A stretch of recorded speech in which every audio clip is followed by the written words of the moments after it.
Il y a un appel à projets scientifiques qui est lancé tous les ans. Nous nous adressons à toutes les équipes françaises, mais aussi internationales, qui ont des collaborations avec des scientifiques français, pour qu'ils nous proposent des projets de recherche dans tous les domaines de la recherche sur la mucoviscidose. Donc pour l'appel à projet, aujourd'hui on est en cours de ce qu'on appelle nous l'appel à projet 2014, qui a démarré en novembre 2013, à la mi-novembre environ. Voilà, donc il a été lancé de manière électronique. La recherche clinique, elle a une étape préalable qui est le dépôt d'une lettre d'intention.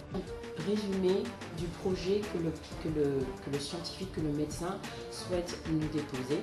Cette lettre d'intention, elle est revue, elle est étudiée par le bureau des essais cliniques, le BEC, composé de cliniciens, d'épidémiologistes, mais également de parents et de patients.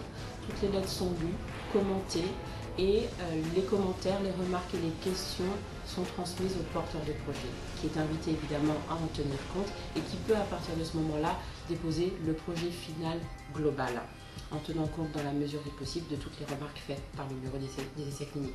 Une fois que les projets arrivent sur notre base, ils sont classés par thématique et nous attribuons ces projets à des experts externes, indépendants, spécialisés dans chaque discipline.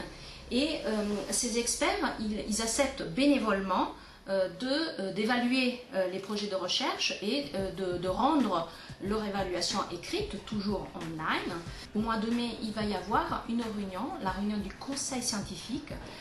C'est notre instance scientifique principale d'évaluation des projets qui se réunit, donc on les séquestre pendant 3 jours dans un lieu éloigné de leur... Ces 26 membres sont des chercheurs, des scientifiques chercheurs, mais aussi des médecins chercheurs, des pharmaciens chercheurs et évidemment des cliniciens.